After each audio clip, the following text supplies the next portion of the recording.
유네스코 세계유산위원회. 익숙한 이름이긴 하지만 아직 잘 모르시는 분들도 있을 것 같습니다. 도움 말씀 주실 분 용인대학교 국제교류원의 박승찬 원장 나와 계십니다. 원장님 어서 오십시오. 맞습니다.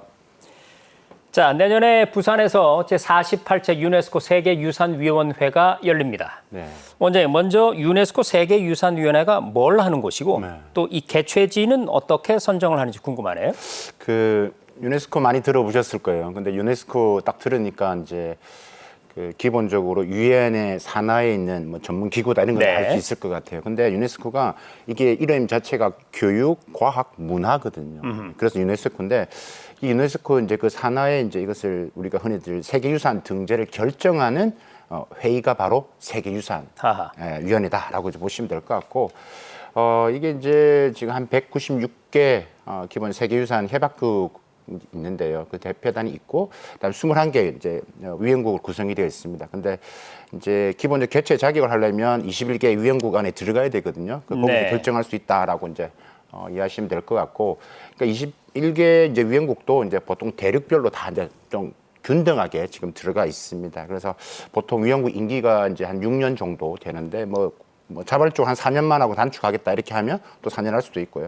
우리가 이번에 이제 역대 4번째로 위원국에 이제 들어가 있습니다. 예. 하고 이제 2023년 11월에 가입했으니까 제가 이번 4년 저희들은 하는 걸로 되어 있기 때문에 2027년까지 저희가 이제 활동을 할 수 있다라고 이제 말씀드릴 수 있을 것 같고 이게 이제 지난 15일 날이죠. 유네스코 이제 제 47차 회의에서 드디어 이제 부산이 이제 선정이 됐습니다. 그래서 이게 한국에 의미가 있는 건 처음이라는 거죠. 그렇죠. 아시아 국가에서는 사실 뭐 중국, 뭐 수조라든지 푸조, 뭐 일본, 교토에서도 했고요. 태국 푸켓에서도 했는데 우리나라에서는 이거 처음이죠. 했습니다. 네. 조금 늦은 감이 있긴 합니다만은 그 의미가 있다. 그래서 이게 저희가 1988년도에 세계유산협약 가입을 했고 38년 만에 이번에 처음으로 했으니까 매우 상징적인 의미가 있다라고 이제 보시면 될 것 같고 이번에 이제 투표를 했는데 뭐 감히 부산한테 덤비지를 못했다.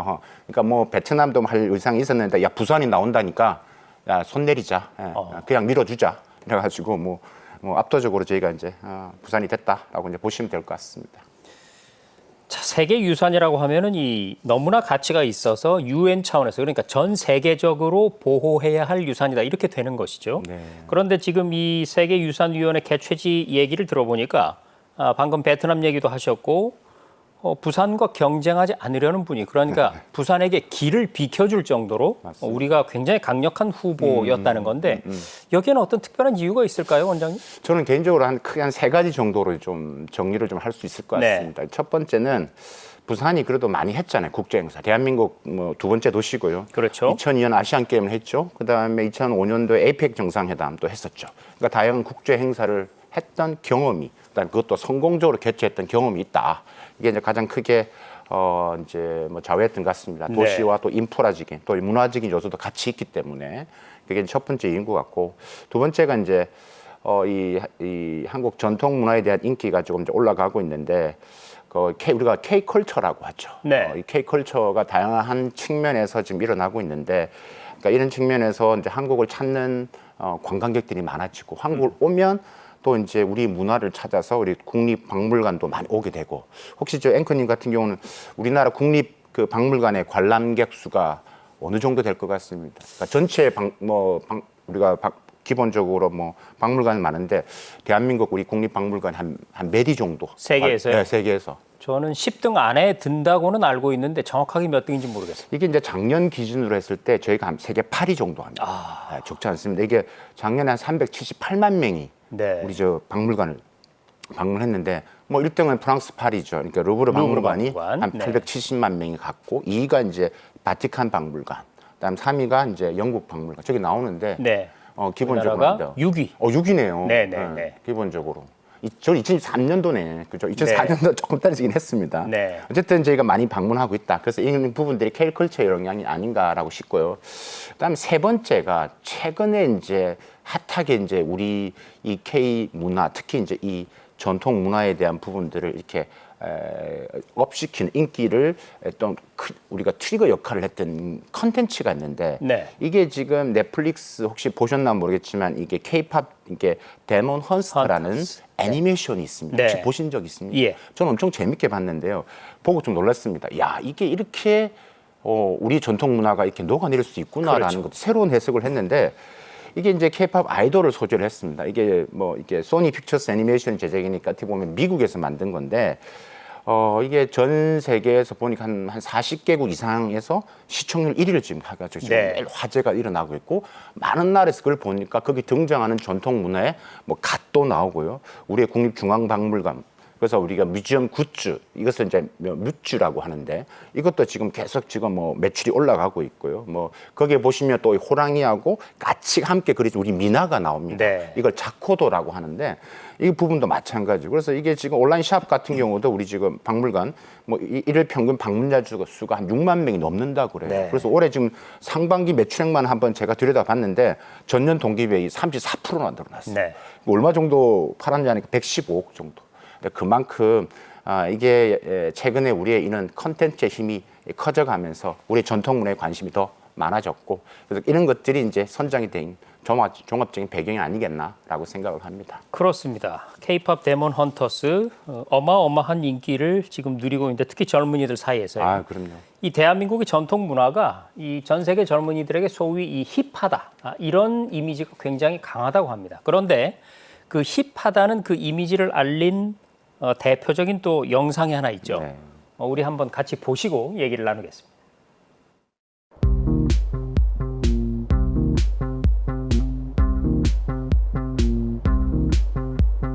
범 내려온다 범이 내려온다 장님 깊은 골로 대한 짐승이 내려온다 몸은 덜숭덜숭 꼬리는 잔뜩 핫팔이 넘고 해머리 흔들며 전동 같은 앞다리 동화 같은 뒷발로 양기 찌어지고 새낙 같은 발톱으로 잔디뿌리 왕모래를 촤르르르르 그치며 주홍잎떡 벌리고 허리랑 하는 소리 하나리 무너지고 땅이 툭 꺼진 한듯 차례 정신없이 목으로 움츠리고 가만히 엎젖겄다 범 내려온다 봄이 내려온다 송이 깊은 골로 한진생이 내려온다 누의 머리를 흔들며 양귀 쭉 찢어지고 몸은 얼숭덜숭 꼬리는 산 네, 범이 내려오는데 이렇게 흥겨울 수가 있을까요? 보기만 해도 들썩들썩 흥이 납니다. 자, 원장님이 이제 국제교류원의 수장이고 하시다 보니까 네, 네, 네. 외국을 많이 다니시잖아요. 그렇습니다. 실제로 우리나라 전통 문화에 대해서 그 이전보다 그 해외 분들, 즉 세계인들이 관심이 대단히 높아졌다. 이걸 좀 피부로 실감하십니까? 그럼요. 제가 여러 나라 가기도 하지만 제가 특히 이제 미국이나 중국 있는 두 나라에서는 또 오래 살았거든요. 네. 했는데 최근에 이 친구들 같은 경우가 이제 지금 보시는 이제 봄 내려온다 같은 경우도 항상 이야기를 가끔씩 합니다. 그러니까 중독성이 매우 강하죠. 네. 아까 지금 힙하다고 했는데 우리의 고전적인, 그러니까 우리의 지금 역사와 전통, 고유한 이런 개성과 감각을 살리면서 가장 트렌디한 것들을 지금 같이 일어나는 거예요. 이게 이제 힙하다는 뜻인데 네. 이게 이제 정말 따라하기도 쉬우면서 매우 중독성이 강하면서 자연스럽게 한국에 대한 관심을 가지게 되고 저 배경이 어디야? 물어오는 친구도 많고. 네. 그러니까 이런 걸 보면서 뭐 다 자연스럽게 뭐 K-푸드, 뭐 K-팝, K-드라마까지 자연스럽게 연결이 고는 그러니까 이런 것들이 되면서 뭐 질문할 때마다 제가 그걸 답을 할 때마다 미국 친구가 물으면 영어로 답하고 중국 친구가 중국어로 물으면 중국어를 답하면서 항상 좀 뿌듯하게 네. 생각했던 기억이 있습니다. 그렇군요.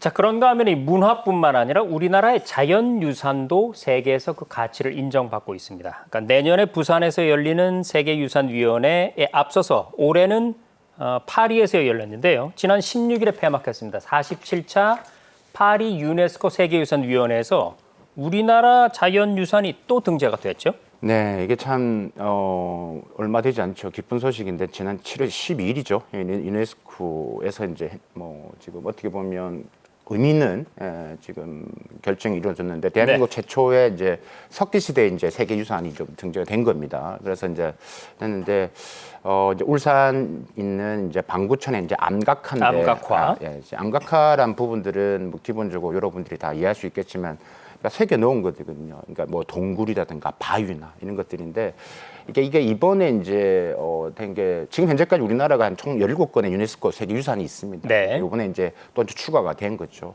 그래서 이번에 내용을 보면 정말 인류가 선사시대부터 이제 뭐 고래잡이도 했고 그런 것들이 다 지금 있다라는 거. 희소한 주제들을 그 시대 때 그 암각화를 보고 느꼈다는 건데 사실 지금 울산 방구천에 이제 암각화가 이제 크게 두 가지 암각화를 의미합니다. 네. 그게 이제 첫 번째가 이제 울주 대곡리 이제 방구대 암각화인데 여기는 일단 2010년도에 이미 이제 세계유산 잠정 목록에 들어가 있었습니다. 네. 그리고 나서 이제 울주 우리가 천정리 이제 암각화인데 이제 이것을 추가해서 이번에 이제 같이 이번에 이제 등재가 된 거죠. 그래서 했는데 근데 안타까운 게 좀 이번에 뭐 특히 집중호우 때 또 수몰이 되고 이제 그런 안타까움이 있는데 일단 이게 이제 이번에 잘 됐긴 한데 앞에서도 이제 앵커님 말씀하셨다시피 이제 이걸 관리하고 보존하는 의미가 매우 크거든요. 그렇습니다. 예, 그래서 이제 이번에도 이제 등재되면서 여러 가지 권고사항 이런 것들을 했습니다. 어떻게 보면 의무죠. 잘 관리를 해야 된다라는 이야기를 하고 있습니다. 그래서 방구천 암각화 뭐 센터가 있으면 그걸 효과적으로 어떻게 운영할 것인지, 그다음에 그 관리 체계에서 뭐 지역 공동체, 지자체 뭐 이런 부분에서의 어떻게 역할을 분담을 하고 또 그것을 관리할 것이 있는데 그런 것들을 또 리포트로 또 정기적으로 보고를 해야 되는. 그러니까 좋은 소식도 있지만 거기에 대한 또 책임과 의무가 네. 다른다라는 것을 우리가 좀 명심해야 될 것 같습니다. 그렇습니다. 원장님 얘기를 들어보니까 등재가 됐다는 걸로 결코 끝나는 일이 아닙니다. 예전에 홍콩 영화 지존무상이라는 영화에서요. 주인공이 이런 말을 합니다. 지존의 자리는 되는 것보다 지키는 것이 더 어렵다. 네. 자, 등재 후에도 관리와 보존을 잘해야 이 세계 유산으로서의 가치가 인정이 되는 것인데, 그럼 원장님 보존을 잘 못해서 등재를 박탈당하기도 합니까? 있습니다. 예, 예. 그만큼 안 하면 그만큼 이거 엄격한 기준과 규정을 두고 이제 관리를 하죠. 네. 그러니까 조금 더 거슬러 가서 보면 2007년도에 박탈이 된 게 있는데 이제 오만의 이제 아라비아 그 영양 보호 구역이라는 데가 아하. 있습니다. 거기가 이제 원래 94년도에 이제 세계 자연유산으로 등재됐는데 네. 이제 여기가 석유가 났어요. 그러니까 석유가 났으니까 이제 아무래도 이제 정부가 이제 돈을 벌어야 되겠죠. 네. 그러다 보니까 이제 그걸 개발하면서 이제 밀렵과 생태계가 서식지가 파괴되겠죠. 가만 안 있겠죠. 돈 앞에서 돈 모든 것이 앞에서. 허물어지는. 2007년도에 박탈당했고요. 2009년도에는 독일의 이제 트레스텐 이제 엘베 계곡이라는 데가 있는데 네. 이 계곡도 매우 아름다운 곳인데요.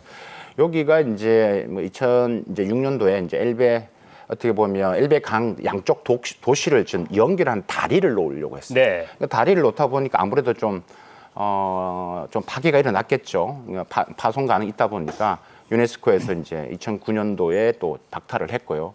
가장 최근에 좀 사례를 말씀드리면 바로 영국의 리버풀입니다. 리버풀은 여러분 뭐 많이 아시는 게 뭐 기본적으로 뭐 비틀즈의 고향으로도 그렇죠. 알려져 네. 있죠. 그래서 정말 아름다운 도시고 역사와 그 뭐 건축물이 아우러진 곳인데 여기가 2004년도에 세계 문화유산으로 이제 목록에 등재가 됐는데, 그러니까 리버풀 이제 지자체 뭐 해서 이제 수변 개발을 또 하려고 했던 것 같아요.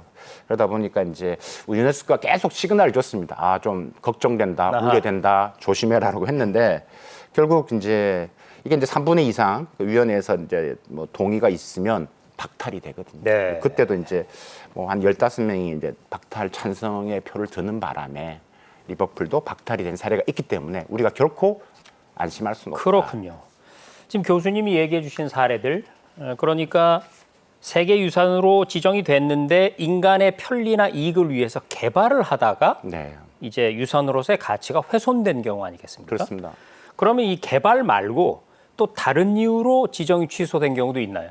이제 기후 변화죠. 하하. 이게 이제 최근에 이제 온실가스 배출량이 계속 지금 이제 올라가고 있는데 지금처럼 계속 배출량이 늘어나면 나중에 이제 큰 이제 이 문화유산이 이제 뭐 사라질 것이다, 소멸될 것이다, 이제 이런 이야기를 하고 있는데 작년에 이제 2024년도죠. 기후 위기로 인해서 2050년 가면 유네스코 세계유산 한 50곳이 아이고.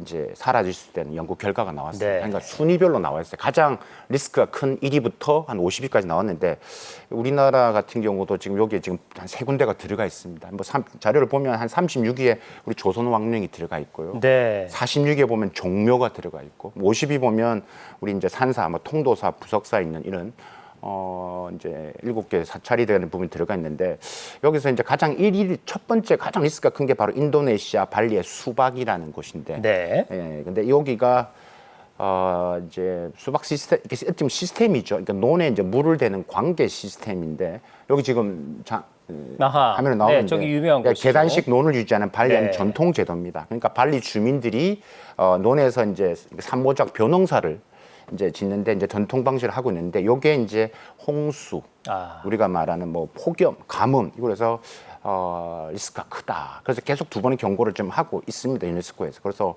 요 부분에 있었기 때문에 우리가 기후 위기 때문에 앞으로 어떻게 보면 환경 오염이죠. 이런 거로서 우리 이제 우리의 유산들이 소멸될 위기가 있다. 그래서 이것도 관심을 계속 가져야 되는 부분이기도 네. 합니다. 사실 안 좋은 일의 원인을 파고 하다 보면 꼭 만나는 친구가 있죠. 기후 위기. 이번에도 빠지질 않네요. 그렇습니다. 네. 자, 지금까지 세계 유산이 그 자격을 박탈당하는 이유에 대해서 살펴봤는데, 자, 그럼 반대로요. 이제 등재가 되는 기준도 궁금합니다. 어떤 종류의 유산들이 어떤 기준으로 등재가 되는 겁니까? 그러니까 조금 이제 관심을 가지시는 분은 아시겠지만 좀 여러 가지를 들으면서 혼동스러워 할 수 있기 때문에 이렇게 네. 우리가 유산이라면 문화유산, 자연유산, 자연유산. 복합유산, 가치대 이렇게 할 수가 있는데 이게 이제 그 유산위원회에서 이제 나름의 기준을 두고 있습니다. 그래서 탁월한 보편적 가치를 가지고 있는 유산인데 이것을 뭐 이렇게 하면 조금 막연하실 텐데 한 10가지 정도의 가치 평가 기준을 제시하고 있어요. 그래서 이제 뭐 첫 번째에서 한 6번째까지 기준은 우리가 문화유산에 해당되고, 그러니까 7번째에서 한 10번째는 한 자연유산이 됩니다. 그다음에 이제 이 문화유산과 자연유산 합쳐진 게 복합유산인데, 그러니까 문화유산 같은 게 간단히 예를 들면, 그러니까 우리가 봤을 때 인간의 창의성으로 빚어진 작품들. 하하. 가장 뭐 대표적인 게 이제 호주 가시면 어디 가십니까? 오페라 하우스 가시겠죠. 네. 여기도 마찬가지죠. 여기도 뭐 그래서 이제 문화유산이 된 거고, 4번째 조건을 보면 이제 인류 역사에 있어서 이제 뭐 중요한 이제 뭐 어떤 단계를 예증할 수 있는 것들. 그게 이제 우리나라 종묘가 이제 또 거기에 해당되는 사례가 되겠고, 예를 들면 6번째 같은 경우는 과거 역사의 사건이나 아하. 그다음에 뭐 실존하는 뭐 전통 사상인데 가장 대표적인 게 히로시마 뭐 이제 우리가 원폭 같은 네. 경우도 이제 이런 뭐 될 것 같고, 자연유산은 말 그대로 이제 자연현상이죠. 자연현상이나 뛰어난 자연미인데 뭐 우리의 뭐 제주 뭐 용암 동굴도 여기 네. 해당된다 이렇게 보시면 될 것 같고, 복합유산은 여기 다 들어가 있는 거니까. 그렇죠. 중국 많이 가실 텐데 산동 태산 가시면 뭐 거기에 불교 명산도 있고 또 공자의 또 흔적도 있고 이런 거 다 네. 같이 있는 이런 것들이 이제 복합유산에 복합유산이다. 해당된다 이렇게 보시면 될 것 같습니다. 자, 원장님 설명을 듣다 보니까 이런 생각도 듭니다. 아마도 이런 엄정한 기준 그리고 철저한 어떤 관리 체계, 이 또한 많은 시행착오를 겪으면서 마련이 됐을 텐데요. 네네. 유네스코 세계유산위원회, 사실 그 시작부터 굉장히 흥미로웠다고 들었습니다만 그렇습니다. 그 역사를 한번 되짚어 주실까요? 우리 코너의 또 장점이죠. 그렇습니다. 이렇게 간단한 역사적인 배경 왜 이렇게 생겼느냐를 조금 딴 데서 잘 못 듣습니다. 네. 짚고 가는 건데, 그럼 이렇게 왜 가치 기준이 생겼고 했을 때는 출발점이 있었을 거라는 네. 배경을 좀 봐야 될 것 같은데, 그 출발점이 바로 이집트에 있는 기본적으로 우리가 지금 뭐 가보신 분은 아시겠지만 이집트에 있는 뭐 이런 소수민족들 부분들이 사라질 뻔했던, 그러니까 우리가 이제 누비아 뭐 유산 뭐 보존 지역인데요. 이게 이제 좀 이집트 남부가 이제 좀 경제 발전을 하면서 이제 이집트 정부가 어떻게 했냐면 그 댐을 만들기 시작했어요. 네. 그게 이름이 이제 이스완 하이 댐인데 이 댐을 만들면서 당연히 이제 물에 잠기겠죠. 그러니까 지역들이. 그러니까 댐 건설로 인해서 이제 이 누비아 좀 아래쪽에 있는 지역에 이제 거기에 이제 한 11만 명의 이 누비아인들 소수민족입니다. 예, 이집트 소수민족들인데 이 거주지가 그냥 통째로. 사라지게 네. 된 것들이죠. 그렇게 되면서 이제 우리가 뭐 고대 신전이라든가 뭐 고대 이집트 문명 이런 것들이 이제 뭐 사라지는 것들이죠. 그래서 이제 이것들을 이제 하면 안 된다라고 이제 생각을 했던 거고, 그때 이제 근데 이집트가 당시에 이제 돈도 없고 네. 기술적인 역량도 안 되니까 1972년도에 이제 유네스코가 세계 문화유산 보호 협약에 이제 이런 것들 지켜야 된다 해서 출발점이 그때부터 시작된 겁니다. 그리고 나서 이제 뭐 계속 뭐 기본적으로 했었죠. 이제 돈을 모으고 그 예산으로 이제 이거 살려야 된다. 그래서 이집트에 있는 학자들이 다 들어오고 그래서 고고학을 실시를 하고 해서 뭐 그 잠겼던 이제 이비아 뭐 누비아 유적들을 이제 옮기기 시작했죠. 네. 물 속에서. 그래서 지금의 이제 유명한 이제 이집트 가시면 누비아 뭐 관광 역사 관광 명소로 말 자리매김했죠. 그래서 이제 그런 측면에서 이제 출발이 됐다. 이렇게 이해하시면 되겠습니다. 그렇군요. 항상 보면 이 먹고 사는 문제냐 아니면 어떤 그 문화의 가치냐 이렇게 충돌을 하는 것 같습니다. 자, 그럼 이쯤에서 자연스럽게 이게 궁금해집니다. 세계에서 가장 많은 세계 유산을 등재한 나라는 어떤 나라인가요? 두 나라가 지금 치열한 경쟁을 벌이고 있습니다. 하하. 이탈리아하고 중국이십니다. 네. 그러니까 뭐 어떻게 보면 이탈리아가 지금 현재 보면 세계 유산 수가 한 61건이고요. 네. 지금 현재 기준입니다. 중국이 60건입니다. 거기에 이제 문화유산, 자연유산 다 합쳐진 건데 하나 차이도 지금 이탈리아인데 사실 이탈리아는 뭐 유명하죠. 문화재 강국으로도 유명하고요. 뭐 고개만 돌리면 문화재가 다 있으니까요. 문화재이기 때문에 네. 그래서 이제 국가 차원으로서 엄청난 이제 뭐 노력을 하고 있습니다. 그 이탈리아 헌법 구조에 보시면 문화유산 보호 의무라는 게 명시가 되어 네. 있고요.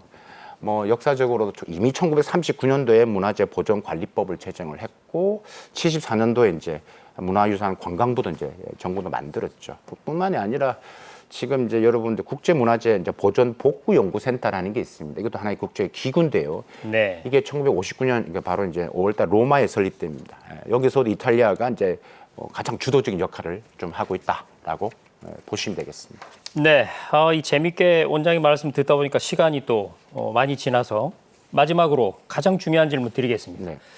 내년에 있을 부산 유네스코 세계유산위원회 준비를 어떻게 우리가 해야 할지요. 또 우리가 이거를 잘 해냈을 때 어떤 기대 효과가 예상이 되나요? 일단은 가장 첫 번째가 인력과 예산 확보입니다. 네. 일단 인력과 예산 확보가 가장 중요하고 이게 보통 한 150억, 200억 정도가 들어간다라고 지금 얘기를 하고 있습니다. 네. 이런 부분들을 마련하는 게 중요하고 그다음에 이제 인력 부분들인데 가장 지금 큰 게 지금 이 관련해서 위원회 이제 논의를 좀 해야 되는데 이번에 총회에서 의회에서 이제 도시만 개최국가 도시만 확정이 됐지 의장은 선출하지 않았거든요. 빨리 선출이 돼야 된다라고 이제 말씀드릴 수 있을 것 같고 이게 이제 경제적 파급 효과가 당연히 클 수밖에 없습니다. 네. 그래서 지금 우리 국가유산청에서도 지금 경제적 파급 효과를 한 624억 정도를 보고 있다 있는데 문제는 이게 플러스해서 부산시가 갖고 있는 또 지역 경제 활성화도 도움이 되겠죠. 네. 그래서 이제 부산이 이제 글로벌 도시 위상을 각인시키는 하는 또 계기가 될 것 같고 뭐 경제 문화적 파급 효과가 있기 때문에 사실 어떻게 보면 624억보다 더 큰 이런 뭐 무형의 경제적 가치. 파급 효과가 네. 더 클 수도 있다. 그래서 우리가 1년 남았기 때문에 지금부터 차근차근 준비를 잘해서 정말 이런 유형적인 것들뿐만 아니라 무형적으로 대한민국 부산을 알리고 대한민국 전통 문화를 알릴 수 있는 하나의 중요한 발판이 되기를 기원하겠습니다. 네, 잘 알겠습니다. 우리나라에서 열리는 첫 세계유산회의니만큼 준비에 만전을 기해야겠습니다. 지금까지 용인대학교의 박승찬 원장이었습니다. 원장님 고맙습니다. 감사합니다.